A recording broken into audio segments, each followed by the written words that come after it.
Hello दोस्तों, welcome to HSC academy. दोस्तों, आज की इस वीडियो में हम देखेंगे how to implement ISO 45001 in your organisation. यानी कि ISO 45001 occupational health and safety management system जो है वो हम अपनी ऑर्गेनाइजेशन में कैसे इम्प्लीमेंट कर सकते हैं। तो वीडियो को शुरू करने से पहले अगर आपने अभी तक चैनल को सब्सक्राइब नहीं किया तो प्लीज़ चैनल को सब्सक्राइब कर लें। तो चलें वीडियो को शुरू करते हैं। सबसे पहला जो स्टेप है वो है अंडरस्टैंड ISO 45001 रिक्वायरमेंट। ISO को इम्प्लीमेंट करने से पहले हमें ISO 45001 के स्ट्रक्चर्स और रिक्वायरमेंट को समझना बहुत ज़रूरी है। ये standard plan do check act यानी कि PDCA साइकिल को फॉलो करता है और इसमें टोटल 10 क्लॉजेस होती हैं। तो जो सबसे इम्पोर्टेंट क्लासेस हैं जिन पे हम फोकस करेंगे इस वीडियो में, उस पे है clause number 4 organisational context, clause number 5 leadership and worker participation, clause 6 risk based thinking and hazard identification, clause 8 जो है operational control and emergency preparedness, clause 10 जो है वो performance monitoring and continued improvement के ऊपर है। तो हमें क्या करना है कि जो कि पर्सनल हैं हमारी कंपनी में, जो मैनेजर्स हैं या सुपरवाइज़र हैं, उन्हें ISO 45001 की जो रिक्वायरमेंट्स हैं उनके ऊपर हमें उन्हें ट्रेनिंग देनी है और हमें उन्हें ये बताना है या समझाना है कि ISO 45001 हमें कैसे ऑर्गेनाइजेशन पे इम्प्लीमेंट या अप्लाई करना है। स्टेप 2 है हमारे पास secure top management commitment. Organisation की टॉप मैनेजमेंट की इन्वॉल्वमेंट ISO 45001 के सक्सेसफुल इम्प्लीमेंटेशन के लिए बहुत ज़रूरी है। अगर टॉप मैनेजमेंट मुकम्मल तौर पर इस प्रोसेस में शामिल ना हो तो एक effective occupational health and safety management system implement करना इम्पॉसिबल है। मैनेजमेंट को occupational health and safety management system implement करने के लिए जो रिसोर्सेज हैं वो प्रोवाइड करने हैं। मसलन ऑक्यूपेशनल हेल्थ एंड सेफ्टी के लिए बजट जो है वो एलोकेट करना है, मैन पावर जो है वो इंक्रीज़ करनी है और जो टाइम है वो प्रोवाइड करना है सेफ्टी मैनेजमेंट सिस्टम के लिए, ताकि स्टैंडर्ड को इफ़ेक्टिव तरीके से इम्प्लीमेंट किया जा सके। फिर है क्लियर रोल्स एंड रिस्पॉन्सिबिलिटीज़। तो occupational health and safety management के इम्प्लीमेंटेशन के लिए हर वर्कर के जो रोल्स हैं या रिस्पॉन्सिबिलिटीज़ हैं वो डिफ़ाइन होनी चाहिए ताकि हर कोई अपनी ज़िम्मेदारी से अवेयर हो।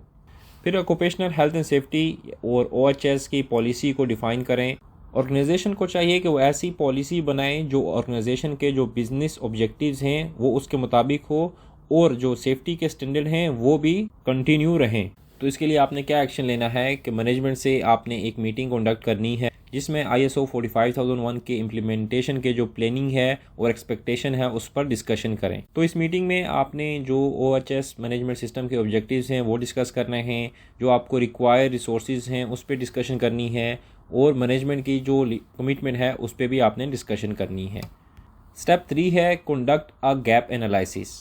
फिर आपने जो आपकी ऑर्गेनाइजेशन की current health and safety practices हैं उसे ISO 45000 के साथ मिलाना है और जो एरियाज़ हैं वो आपने आइडेंटिफाई करने हैं जहाँ पे आपको इम्प्रूवमेंट की ज़रूरत है। जैसे आपने जो आपकी एग्जिस्टिंग पॉलिसीज़ हैं, रिस्क असेसमेंट हैं या फिर आपके सेफ ऑपरेटिंग प्रोसीजर्स हैं, उन्हें रिव्यू करना है और ISO की जो रिक्वायरमेंट्स हैं उनके साथ मैच करना है। फिर आपकी कंपनी के जो हाजर कंट्रोल प्रोसीजर हैं, वर्कर पार्टिसिपेशन है और जो सेफ्टी कंप्लाइंस है उनमें गैप्स को जो आइडेंटिफाई करना है। और फिर लास्ट में आपने ये डिटरमाइन करना है कि आपको कौन सी जगह पे ट्रेनिंग की ज़रूरत है और कौन से डॉक्यूमेंटेशन हैं जो आपने अपडेट करने हैं।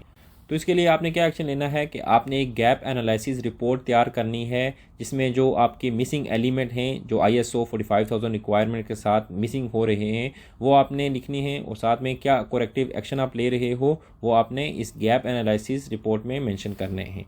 फिर स्टेप 4 है डेवलप एंड इम्प्लीमेंटेशन प्लान। तो आपने जो भी गैप है आपकी ऑर्गेनाइजेशन में वो तो आपने आइडेंटिफाई कर लिया, तो उसके बाद आपने क्या करना है कि आपने occupational health and safety management system को इम्प्लीमेंट करने के लिए एक रोड मैप जो है या स्ट्रक्चर जो है वो आपने तैयार करना है, जिसमें ये शामिल होना चाहिए कि आपके ऑब्जेक्टिव्स क्या हैं, टारगेट्स क्या हैं, ये आपने डिफ़ाइन करना है और आपने ये इंश्योर करना है कि आपके जो सेफ्टी गोल्स हैं वो अचीवेबल होने चाहिए और मेजरेबल होने चाहिए। फिर आपने एक्शन प्लान तैयार करना है जिसमें जो भी आपके करेक्टिव एक्शंस हैं उनकी आपने लिस्ट बना लेनी है और उन करेक्टिव एक्शंस को अप्लाई करने के लिए आपने जो रिस्पॉन्सिबल पर्सनल को चूज़ किया है वो आपने, और साथ में जो टाइम रिक्वायर है उस करेक्टिव एक्शन को इम्प्लीमेंट करने के लिए वो आपने लिस्ट में लिखना है। फिर आपको ISO 45001 के इफ़ेक्टिव इम्प्लीमेंटेशन के लिए रिसोर्सेज रिक्वायर होंगे जिसमें शामिल है आपके जो वर्कर्स हैं उनको थर्ड पार्टी ट्रेनिंग देना, फिर आपने जो PPE है, फर्स्ट एड किट्स हैं या फिर फायर एक्सटिंग्विशर हैं वो आपने लेने हैं, तो उसके लिए जो है आपको रिसोर्सेज रिक्वायर होंगे। फिर आपने जो डॉक्यूमेंटेशन अपडेट करने हैं, जैसे ISO 45001 के सर्टिफिकेशन है आपकी कंपनी के, तो भी अपडेट करने के लिए आपको रिसोर्सेज जो हैं वो चाहिए होंगे। फिर आपने ISO 45001 को इम्प्लीमेंट करने के लिए एक रियलिस्टिक टाइम फ्रेम बनाना है, जैसे 6 to 12 मंथ आपने ISO 45001 की इम्प्लीमेंटेशन के लिए रखना है। फिर आपने इस पर क्या एक्शन लेना है कि एक प्रोजेक्ट टीम आपने असाइन करनी है जो ISO 45001 के इम्प्लीमेंटेशन के जो प्रोसेस है उसको ऑर्गेनाइज करे और इसकी जो प्रोग्रेस है उसको ट्रैक करे। फिर आपने जो आपकी ऑर्गेनाइजेशन के हर डिपार्टमेंट के रिप्रेजेंटेटिव हैं उनको रिस्पॉन्सिबिलिटी जो है वो देनी है, ताकि जो ISO 45001 के इम्प्लीमेंटेशन का प्रोसेस है उसकी इफेक्टिव तरीके से मॉनिटरिंग हो सके। स्टेप नंबर 5 है establish documentation and policies. ISO 45001 के लिए आपके जो प्रोसेस हैं वो डॉक्यूमेंटेड होने चाहिए और उनका प्रॉपर रिकॉर्ड होना चाहिए, जो आपको सेफ्टी स्टैंडर्ड के साथ कंप्लायंस करने और ऑडिट करने में मदद करेगा। तो इसके जो की डॉक्यूमेंट्स होते हैं उसमें ऑक्यूपेशनल हेल्थ एंड सेफ्टी की पॉलिसी होती है, जिसमें मैनेजमेंट की सेफ्टी कमिटमेंट जो है वो आउटलाइंस की हुई होती है।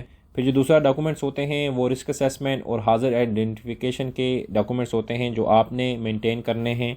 फिर आपके पास इमरजेंसी प्रिपेयर्डनेस प्लान होना चाहिए, जैसे फायर, केमिकल स्पिल और मेडिकल इमरजेंसी के प्लान्स जो हैं ये आपने मेंटेन करके रखने हैं। फिर जो रोल्स एंड रिस्पॉन्सिबिलिटीज़ के डॉक्यूमेंट हैं वो भी आपने मेंटेन करके रखने हैं, जैसे मिसाल के तौर पर who is responsible for safety at work, तो ये डॉक्यूमेंट्स होते हैं जो आपने मेंटेन करके रखने हैं। इसके लिए आपने क्या एक्शन लेना है कि आपने अपनी कंपनी में एक डॉक्यूमेंट कंट्रोल सिस्टम जो है वो मेंटेन करना है, जो ज़रूरी डॉक्यूमेंट्स को अपडेट करने और सेफ्टी रिकॉर्ड को मेंटेन करने में मदद करेगा। फिर स्टेप 6 है identify and assess hazards and risk. तो ISO 45001 रिस्क बेस्ड जो अप्रोच है वो फॉलो करता है वर्क प्लेस सेफ्टी के लिए, जिसमें शामिल है हाजर आइडेंटिफिकेशन, यानी आपके वर्क प्लेस पे जो एक्टिविटीज़ चल रही हैं, जो मशीनरीज हैं, जो आप केमिकल यूज़ कर रहे हैं, जो नॉइस है या फिर आपके वर्कर के जो अर्गोनॉमिक्स इशू हैं उनके रिलेटेड जो रिस्क हैं वो आपने आइडेंटिफाई करने हैं। फिर रिस्क असेसमेंट, जैसे हीरा हो गया, जिसे हाजर आइडेंटिफिकेशन एंड रिस्क असेसमेंट भी कहते हैं, या JSA हो गया, जॉब सेफ्टी एनालिसिस। तो ये मेथड्स जो हैं आपने यूज़ करने हैं अपनी वर्क प्लेस रिस्क को आइडेंटिफाई करने के लिए।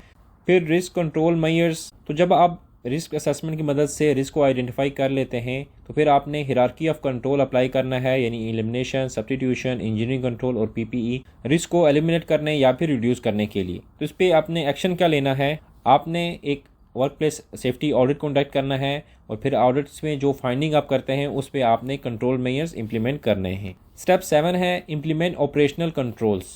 आपने अपनी वर्क प्लेस पे जो ऑपरेशनल कंट्रोल हैं, जैसे सेफ वर्किंग प्रैक्टिसेस, जिसमें SOPs हो गया, या जिसे स्टैंडर्ड ऑपरेटिंग प्रोसीजर भी कहते हैं, ये जो हाई रिस्क टास्क होते हैं उसके लिए आपने ये प्रोसीजर फॉलो करने हैं।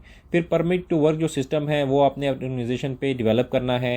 जो हजार्डस एक्टिविटीज़ हैं जैसे कि कन्फाइंड स्पेस एंट्री हो गई, हॉट वर्क एक्टिविटीज़ होगी, अगर आपकी ऑर्गेनाइजेशन पे ये एक्टिविटीज़ रेगुलरली होते हैं तो आपने वहाँ पे अपना परमिट टू वर्क सिस्टम जो है वो इम्प्लीमेंट करना है और उसे फॉलो करना है।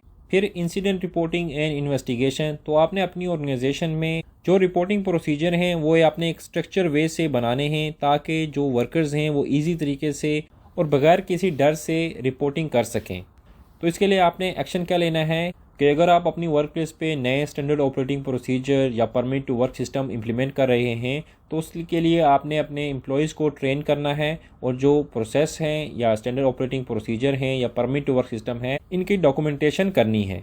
फिर स्टेप 8 है ट्रेन एंड इंगेज एम्प्लॉयज़। तो ISO 45001 के साथ कंप्लायंस करने के लिए वर्कर की पार्टिसिपेशन बहुत ज़्यादा ज़रूरी है, जिसमें जनरल सेफ्टी ट्रेनिंग होगी, यानी कि fire safety training, PPE user, हाजर कम्युनिकेशन, तो इनके रिलेटेड ट्रेनिंग जो है आपने वर्कर्स को प्रोवाइड करनी है। फिर ISO 45001 अवेयरनेस ट्रेनिंग, तो आपने वर्कर को बताना है कि जो हम सेफ्टी मैनेजमेंट सिस्टम इम्प्लीमेंट कर रहे हैं उसमें वर्कर के क्या रोल्स हैं, क्या रिस्पॉन्सिबिलिटीज़ हैं जो वर्कर ने फॉलो करनी है।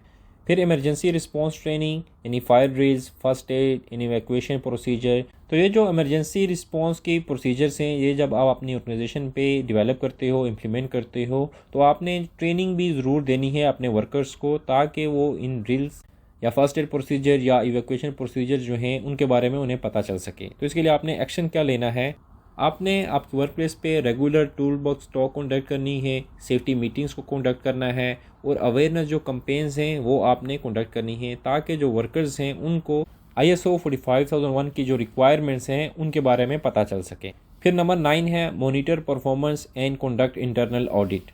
फिर ISO 45001 के साथ कंप्लाइंस करने के लिए आपकी ऑर्गेनाइजेशन को आपकी जो परफॉर्मेंस है वो ट्रैक करनी है। और ये परफॉर्मेंस आप कैसे ट्रैक कर सकते हो? आप अपने इंटरनल ऑडिट, इंस्पेक्शन और जो KPIs हैं उनके साथ आप अपनी परफॉर्मेंस को मेजर कर सकते हैं। इसके लिए आपने क्या करना है, आपने की परफॉर्मेंस इंडिकेटर या KPIs जो हैं वो इस्टेब्लिश करने हैं, जैसे incident rate, near Mrs rate, compliance level, ये आपने मेजर करने हैं ताकि आपके पास इनका रिकॉर्ड हो। फिर आपने जो इंटरनल ऑडिट्स हैं वो आपने रेगुलरली कंडक्ट करने हैं ताकि आपको पता चल सके कि आपकी ऑर्गेनाइजेशन जो सेफ्टी रेगुलेशंस हैं, जो ISO 45000 की रिक्वायरमेंट्स हैं, उनके साथ कंप्लायंस कर रही है कि नहीं, ये आपको पता चलेगा इंटरनल ऑडिट की रिपोर्ट के साथ। फिर आपने कापा को यूज़ करना है, यानी corrective and preventive actions. ISO 45001 के इफ़ेक्टिव इम्प्लीमेंटेशन के लिए ज़रूरी है कि ऑर्गेनाइजेशन अपनी जो नॉन कॉन्फॉर्मेंटीज़ हैं उनको आइडेंटिफाई करे, उनको एनालाइज करे और उनके हल के लिए करेक्टिव एक्शंस कापा को अपनाएं। तो इसके लिए आपने क्या एक्शन लेना है कि हर 3 महीने के बाद इंटरनल ऑडिट का शेड्यूल बनाएं ताकि जो सेफ्टी मैनेजमेंट सिस्टम है उसकी इफेक्टिवनेस को ट्रैक किया जा सके। और आपने जो एक्सटर्नल ऑडिट का रिकॉर्ड है उसको भी आपने मेंटेन करना है।